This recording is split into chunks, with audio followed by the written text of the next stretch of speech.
Halo teman-teman Amogasida, kali ini Inisa Rohani Edinti Agamatsa balik lagi nih. Di sini saya Aulia Heriatul Awalia ditemani dengan Anaya, partner saya. Di sini kita akan berbincang-bincang dengan Bapak pengurus dari Masjid Al-Ali Watukom ini. Mungkin dari Bapak bisa perkenalan terlebih dahulu. Bismillahirrahmanirrahim. Assalamualaikum warahmatullahi wabarakatuh. Alhamdulillahi wa kafa wa salatu wassalamu rasulillahi mustafa wa ala alihi wa sahbihi ala sidqi wal wafa. Asyhadu an la ilaha illallah wahdahu la syarika lah wa asyhadu anna Muhammadan abduhu wa rasuluh la nabiyya ba'dah. Allahumma salli wa sallim ala sayyidina Muhammad wa ala ali sayyidina Muhammad. Rabbi israh li sadri wa yassir li amri wa khudatan min lisani yafqahu qawli amma ba'd. Adik-adik dari mahasiswa Undip yang saya cintai, saya banggakan, sebelum acara bincang-bincang dimulai, ada pepatah Jawa mengatakan tidak kenal tidak sayang.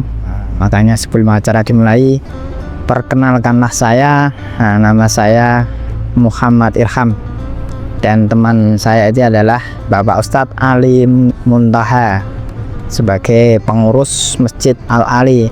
Sebenarnya di kita ada 3 orang sebagai ketua kita. Sebenarnya beliaunya sibuk dan banyak acara. Beliau adalah Bapak Kiai Haji Mukhtar. Ya, mereka yang dianggap sesepuh atau ketua dalam pengurusan Masjid Al-Ali ini. Jadi ada pengurusnya yang kita ada 3. Yang pertama itu Pak Haji Mukhtar, saya sendiri adalah Muhammad Irham, dan yang ketiga adalah Ustadz Ali Muntaha sebagai yang mengatur atau mengordinir atau yang apapun yang ada di sini. Kita bertiga saling bantu-membantu dalam memakmurkan masjid ini, begitu Mbak ya. Jadi Terima kasih atas penjelasannya. Mungkin kita bisa langsung masuk ke pertanyaan-pertanyaan gitu Pak. Untuk pertanyaan di sini itu kami ada dari segi arsitektural dan Masjid Al-Ali ini, dan juga dari etika kehidupan. Iya. Untuk pertanyaan yang pertama Bapak, apakah ada filosofi tertentu yang menjadi dasar dalam pemilihan bentuk, warna ataupun ornamen yang ada di Masjid Al-Ali ini? Oke, pada waktu pertama kali saya di sini tuh saya tidak tahu apa artinya sebagai jamaah biasa ya, dan bukan apapun, tapi setelah sekian waktu proses berjalan dari bincangan-bincangan sama yang punya masjid ini, mereka berfilosofi atau mempunyai istilahnya kok unek-unek. Dari antara Banyumanik sampai Mbawen itu kan tidak ada masjid yang di sebelah kiri. Gitu. Jadi awal mulanya gimana kalau kita bikin masjid yang harus sebelah kiri, karena rata-rata kita sini sampai Bawen itu masjidnya sebelah kanan semua. Nah, awal berdirinya itu gimana kalau kita bikin sebelah kiri ya. Terus kalau pemilihan tempat ini di sini nih, kenapa dikatakan Al-Ali? Setelah diukur dari beberapa orang yang ahli arsitek bahwa tempat yang tertinggi di sini itu ada Al-Ali. Jadi ini makanya ditulis di Masjid Al-Ali. Nah, karena itu memang tertinggi di Kota Semarang, paling tertinggi di sini. Nah, terus setelah dapat ide itu dibikinlah rancang bangun supaya orang menarik itu gimana?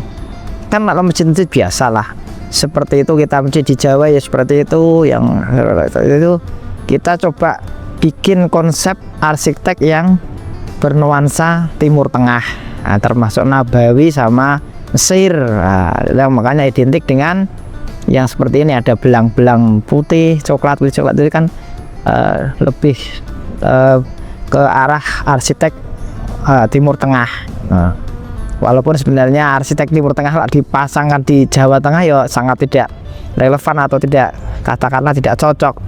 Tetapi karena kita keinginan supaya melihat suasana di Timur Tengah, maka kita paksakan, walaupun dengan kekurangan ataupun di tempat yang kita tempat ini memang banyak kekurangan. Artinya contohnya kalau pas hujan itu kan air masuk semua, karena kan memang rancangan ini di Timur Tengah yang notabene jarang hujan, jadinya gitu. Makanya ya, pengurus agak lumayan bekerja keras supaya air itu tidak masuk ke sini, karena berkaitan dengan rancang bangun tadi yang berbeda iklim sama Timur Tengah. Jadi konsepnya itu. Jadi awalnya seperti itu, mulanya ditampilkan dibangunnya masjid ini. Ide penggagasnya seperti itu. Menarik ya Pak untuk Iya. adanya masjid ini. Jadi kayak mulai dari baca tulisnya, pemikiran orang sesepak, dengan bapak-bapak, dan kemudian muncul ide juga kayak pengen ide ada unsur-unsur Timur Tengahnya juga sih. Iya. Hal baru mungkin untuk di daerah Kota Semarang ini. Iya, karena setelah kita kaji kan rata-rata di daerah sini itu kan masjidnya kan ya seperti biasa-biasa aja, yang tidak, ya walaupun ada Timur Tengahnya tapi tidak terlalu mungkin ornamen di bidang apanya. Ini kan murni memang dari Timur Tengah, arsitek ini memang murni Timur Tengah, jadi tidak dikawinkan sama arsitek Jawa dan sebagainya, ini murni Timur Tengah. Makanya kan banyak istilahnya ya tadi kelemahan-kelemahannya di Jawa Tengah, tapi harus ya itu disiasati dengan ya sering pengurusnya dan seperti itu. Jadinya ya itulah tantangannya pengurus sebagai pengurus seperti itu, Pak. Baik, Mbak pertanyaan kedua kan tadi Bapak sudah jelaskan kata-kata tantangannya. Ada tantangan lain dalam biskuit ini, ada tetap relevan sesuai dengan kebutuhan teman dan lingkungan di sekitar. Ya nanti mungkin saya bisa tambahkan sama Ustadz tadi, saya akan jawab mungkin saya versi saya ya. Jadi kalau tantangan pastinya ada, namanya membuat masjid itu tantangannya banyak, apalagi untuk arsitek yang seperti ini. Tetapi itu tadi dengan niat yang kuat supaya arsitek itu benar-benar bisa istilahnya membawa warna baru di sekitar sini, supaya orang tuh ya nyatanya di lapangan seperti itu.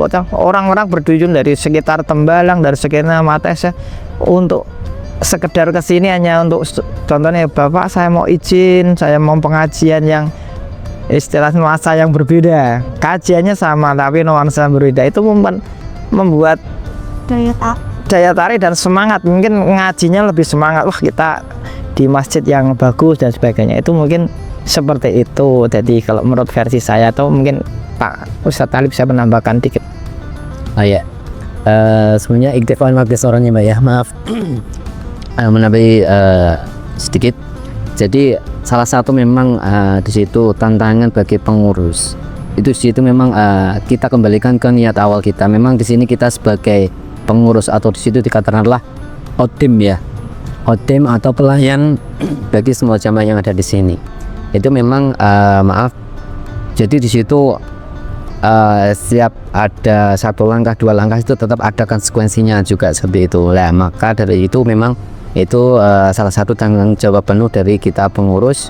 Terus di situ bagaimana kita mengevaluasi seperti ini nih, maka dari situ kita sebagai pengurus di situ juga menerima masuk dan kritik saran dari jamaah pengunjung dari luar. Intinya yang di situ bagaimana jadi intinya pengunjung yang kesini itu bisa nyaman seperti itu. Jadi sholatnya oke lah, nyaman. Terus kalau sini biasanya banyak kan tuh pengunjung kesini itu sekarang itu kan biasanya ambil view seperti itu. Jadi kalau di sini itu dekat, nggak jauh dari jalan raya ya. Jarak dengan jalan raya nggak terlalu mepet banget, nggak terlalu jauh banget. Terus dari depan situ itu terlihat pemandangannya asik gitu ya. Dan di sini, Nah, kayak pegunungan iya.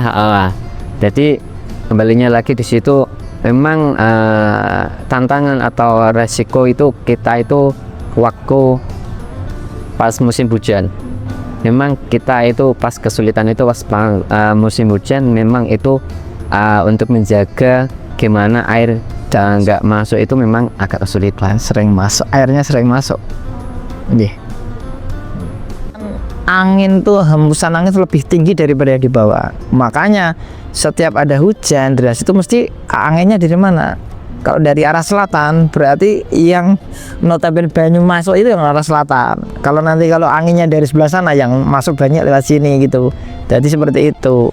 Dulu pernah saya usulkan dibuat kanopi yang tidak bisa netral. Ternyata beliaunya berpendapat bahwa kalau dikasih kanopi berarti kan itu mengadopsi Jawa lagi ya. Berarti kan menghilangi keindahan arsitek tersebut. Jadi mereka tidak berkenan dan beliaunya ya akhirnya kita berkorban untuk bisa mengantisipasi air-air yang tadi yang masuk tadi. Makanya begitu ada angin langsung cepat-cepat gimana kita bersihkan supaya jamaah itu tidak terganggu gitu.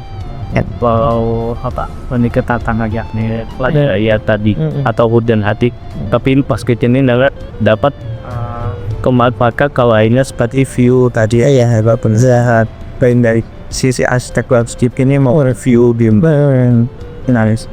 Iya, menarik Mas. Terkait dari selanjutnya Oke, untuk pertanyaan selanjutnya ini udah mulai ke soal kehidupan di Pak. Iya.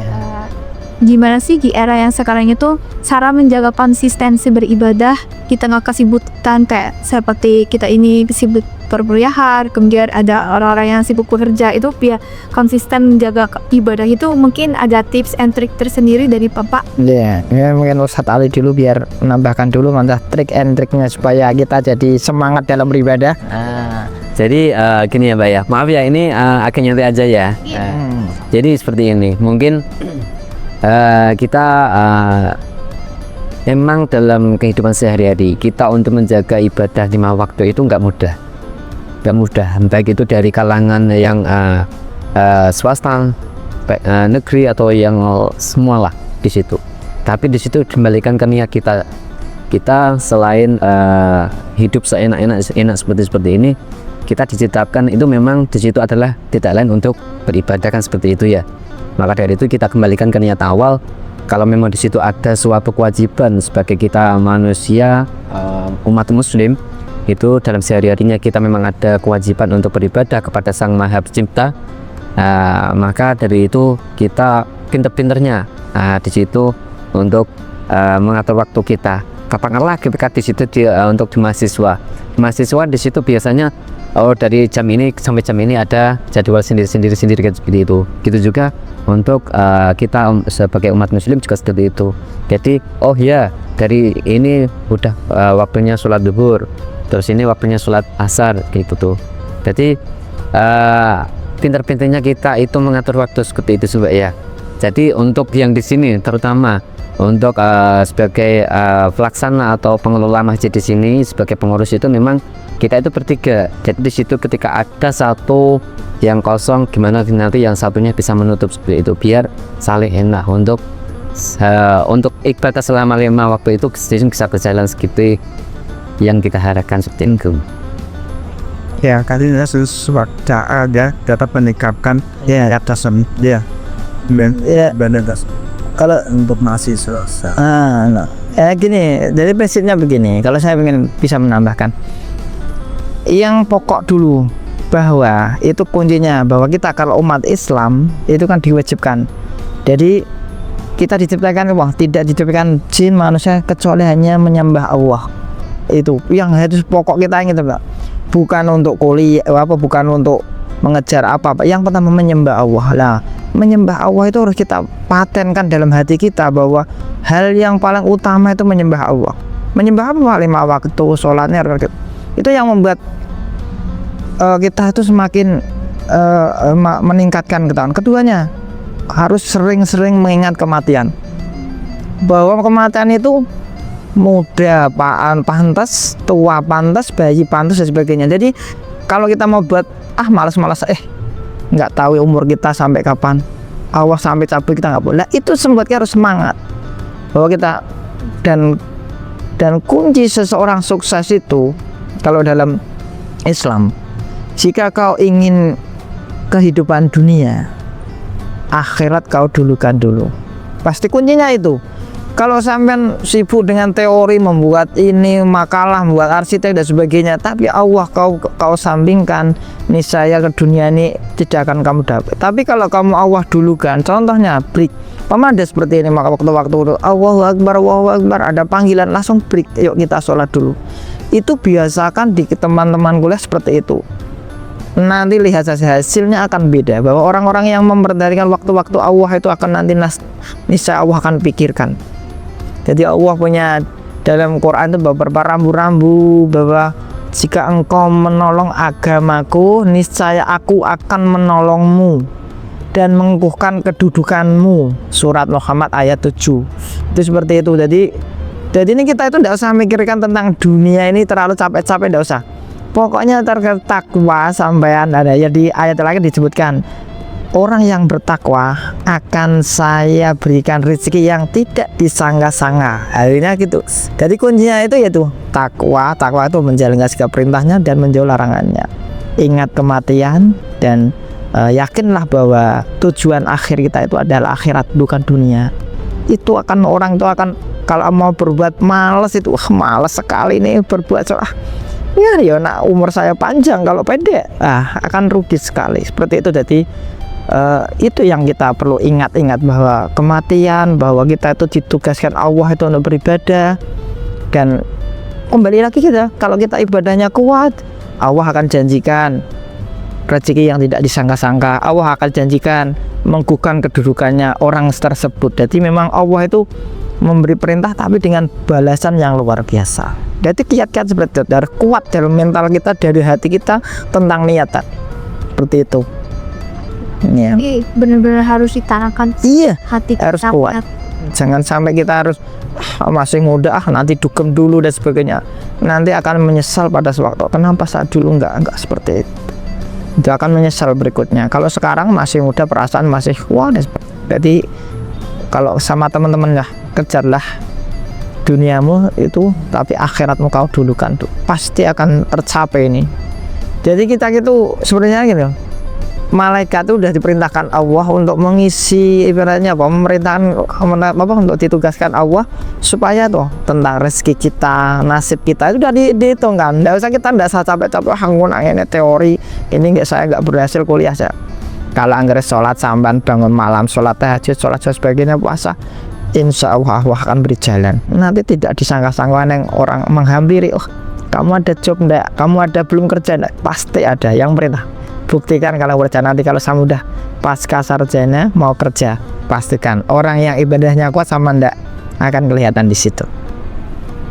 Jadi reminder kita bos, tetap beribadah patlak. Pertanyaan tadi. Untuk pertanyaan selanjutnya, dengan kemajuan teknologi saat ini, menurut data bagaimana medsos dapat dimanfaatkan untuk dakwah atau istilahnya sebagai media dakwah agar dapat menarik jangkauan jauh lebih banyak? Oke, terima kasih kita. Ali dulu. Gini ya Pak, maaf. Untuk menanggapi sekilas untuk media. Kita untuk di akhir zaman seperti ini kita harus pintar-pintar untuk membedakan antara itu baik dan itu buruk. Jadi di situ ada sisi positifnya dan juga ada sisi negatifnya kan ya. Nah, lebih-lebih untuk di kalangan anak-anak.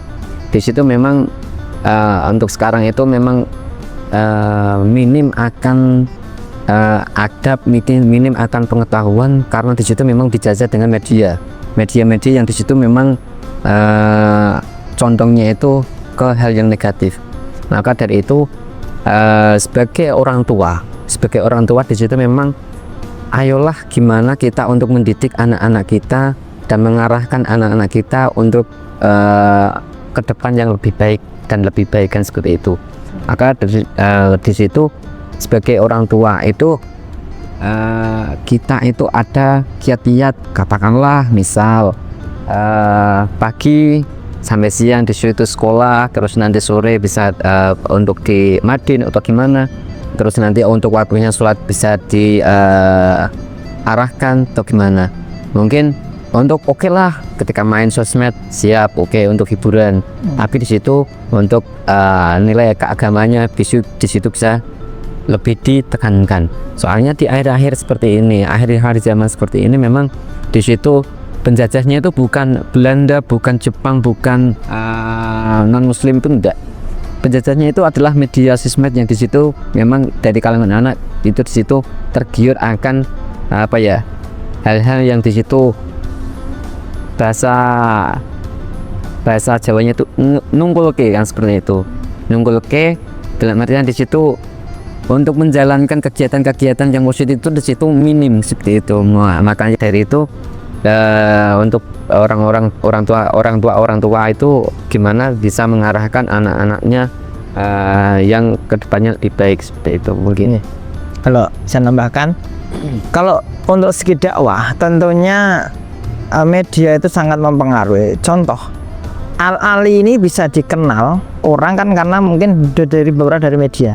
Artinya kalau seumpama di sini ada kajian, ada acara apa-apa, pasti kan bisa dikenal, oh Masjid Al-Ali ada kajian. Nah, itu namanya media dakwah yang bisa untuk istilahnya disebarkan. Nah, untuk media tentunya media-media yang disebarkan ke luas ke media itu ada bagusnya, tapi ada segi positif negatif gini. Artinya begitu, bahwa sekarang itu kan banyak ustadz, banyak kiai, banyak hal-hal itu yang kelihatannya bagus, istilahnya kelihatannya benar dan sebagainya, tapi mohon maaf, dari sisi belakang orang yang mengutarakan itu entah sanadnya dari mana, asal usulnya gurunya mana, yang tahu kita itu bagus, katakannya bapak ini bagus, tapi kita ingat bahwa media itu hanya referensi, oh ini bagus tidak. Tetapi lebih bagusnya panjenengan sedalam diri itu harus punya guru itu ya yang kamu yakini istilahnya ini benar dan sebagainya. Jadi sebagai kok saya melihat nih di medsos seperti ini Pak Yai atau Pak Guru, benarkah apa yang seperti medsos ini? Nah, itu sebagai tadi bahwa penyampaian di medsos tentang dakwah tadi supaya tidak masuk dalam kita itu tidak salah. Artinya semua dalam dakwah di medsos itu belum tentu benar. Nah, itu karena banyak di situ banyak orang kepentingan dicampuri hal yang lain dan sebagainya. Makanya kita harus hati-hati, selektif, dan kita punya guru bimbingan. Harus menanyakan langsung.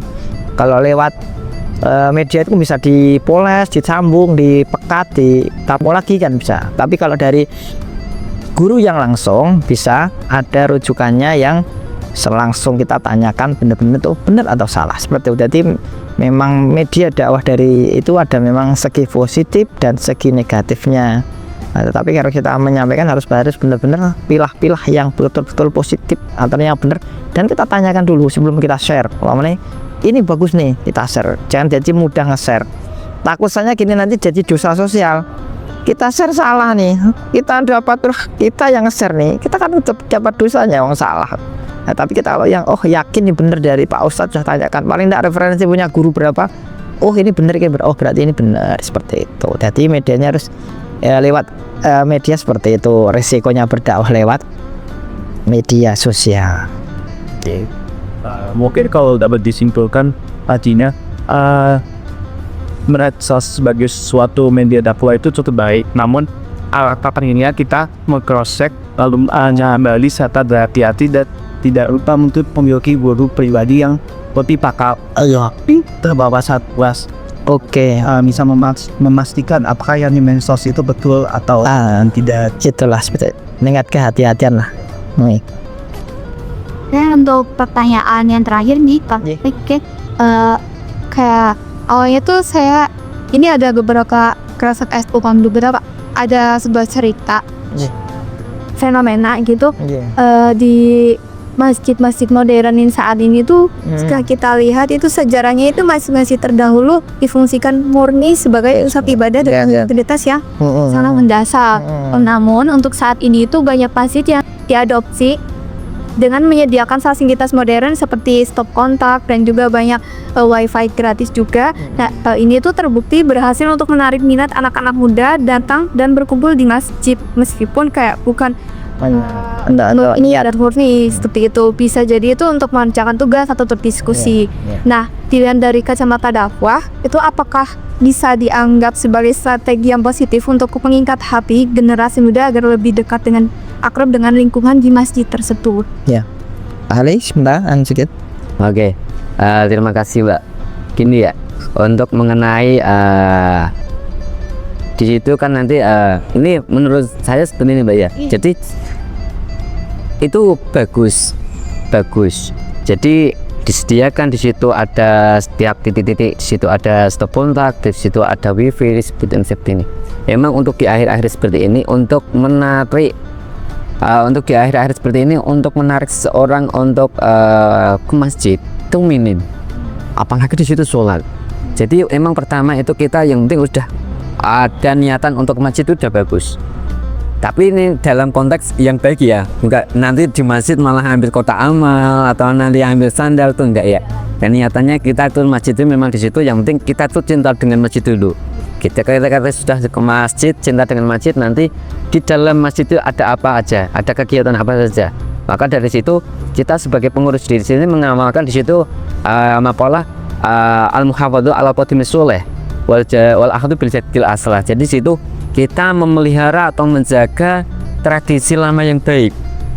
Kita menjaga tradisi lama yang baik dan juga di situ mengambil atau menggunakan tradisi yang baru, di situ baru yang baik juga.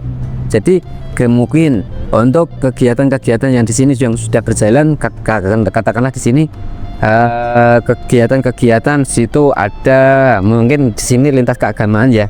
Nah, untuk lintas keagamaan di sini ada kegiatan kajian untuk terus ada yasin tahlil dan ada kegiatan maulidan seperti itu. Itu kita pertahankan itu tradisi-tradisi orang-orang soleh yang terdahulu. Kita tetap jalankan seperti ini. Nah, adapun untuk tradisi-tradisi di akhir zaman seperti ini, mungkin untuk kalangan anak-anak Gen Z atau milenial seperti ini, memang di situ memang ketertarikannya itu dengan contoh wifi atau di situ ada tempat view yang nyaman, bagaimana itu oke lah, nggak apa-apa. Tapi di situ juga tetap ada seseorang yang mengarahkan untuk yang lebih baik kan seperti itu. Memang maaf untuk gini ya, sebagai orang awam itu kalau untuk langsung kita ke masjid sholat seperti itu emang nggak mudah seperti itu. Kita kiblat dengan dakwah atau syiarnya Wali Songo yang ada di tanah Jawa seperti itu. Jadi di situ nggak harus sesaklek atau harus sekenceng itu enggak. Jadi kita memang kalau kita itu di situ memang harus pas lurus ya lurus, terus kalau agak lentur ya oke lah. Jadi kita bisa ngomong dalam artian bahasa Jawa itu ngomong atau gimana, kita itu bisa menaungi jamaah di sini itu bisa terpikat nyaman di sini gitu. Baik itu dengan tempatnya yang bersihnya, terus ada wifi. Biasanya kan kalau di akhir-akhir seperti ini kan memang untuk anak-anak tertarik dengan adanya wifi. Terus di situ ada katakanlah ada Jumat berkah, nah seperti itu. Jadi orang-orang itu yang jarang ke masjid, jarang-jarang Jumatan itu dengan adanya Jumat itu berkah itu akan tertarik gitu Mbak. Maka di sini terutama di Masjid Al-Ain ini juga insya Allah menyediakan setiap Jumat berkah, setiap hari Jumat itu ada Jumat berkah juga seperti itu. Mungkin dari jamaah-jamaah lain yang di Jatim memang mempercayakan dengan pengurus ini untuk mengalokasikan, kita siap menerima seperti itu Mbak. Ya, Memang ada sisi positifnya tersendiri gitu Pak. Iya, tergantung kita menyikapinya. ya, jadi kalau setelah tambahkan sedikit, jadi itu gampangnya pancingan. Orang sekarang ini kalau nggak dipancing sulit sekali. Dia mau sini pancing, wifi fasilitas oke, gitu. Setelah di sini dengar azan, dengar jibah, dengar ngaji, hatinya tersentuh. Akhirnya mau beribadah. Nah, nanti dan besok dikasih tahu nasihat, niatnya yang bagus dan sebagainya. Kita bimbing lama-lama jadi orang baik. Itu jadi pancingan. Karena orang sekarang nggak dipancing sulit. Itu gitu. Gitu ya, saya sampaikan. Mungkin ada yang Baik, terima kasih Bapak untuk atas jawabannya kali ini Kiki Sangronannya ini sekali. Mungkin dari Bapak-Bapak ada closing statement untuk menutup perbincangan kita pada hari ini, atau kalimat penutup. Iya, dari pesan saya kali menurut saya bahwa di dunia itu kita pertama harus perbaiki niat. Niat itu paling utama. Jadi niat apapun kita mau kalau ke sini, ingat ibadah. Apapun lantar niat udah. Kedua, kukuhkan kuat kepada iman bahwa segala sesuatu itu akhirat itu kita utamakan yang nomor satu, dunia nomor dua. Dunia penting tapi akhirat nomor satu, bahwa kita suatu akan kembali ke sana. Jadi itu aja, nanti kalau lain-lainnya itu mesti ngikut. Kalau akhirat dapat, dunia dapat, itu pasti. Itu aja statement saya dari untuk bisa dicamkan dalam hati kita, dalam pikiran kita. Mungkin Pak Ali. Oke, mungkin ada sedikit kata ya di situ. Dahulukan atau cintailah penciptanya dulu sebelum kau mencintai ciptaannya. Jadi memang di situ kita harus bagaimana untuk mencintai sang pencipta dulu sebelum kita itu mencintai ciptaannya. Jadi di situ ketika di situ sang pencipta itu memang mewajibkan kita untuk beribadah, mewajibkan kita untuk bertolabul ilmi. Kenapa tidak seperti itu? Jadi kalau ciptaannya kita terlalu mendahulukan ciptaannya, itu akan salah. Jadi kita dahulukan sang penciptanya dulu sebelum kita mencintai ciptaan. Nah, seperti itu. Oke. Dah? Ya sudah. Ya baik, terima kasih Bapak-Bapak. Dan kami juga sudah cukup untuk pertanyaan-pertanyaannya. Mungkin edisi Bincang Rohani edisi Abang Isa kali ini kita tutup. Wassalamualaikum warahmatullahi wabarakatuh. Waalaikumsalam warahmatullahi wabarakatuh.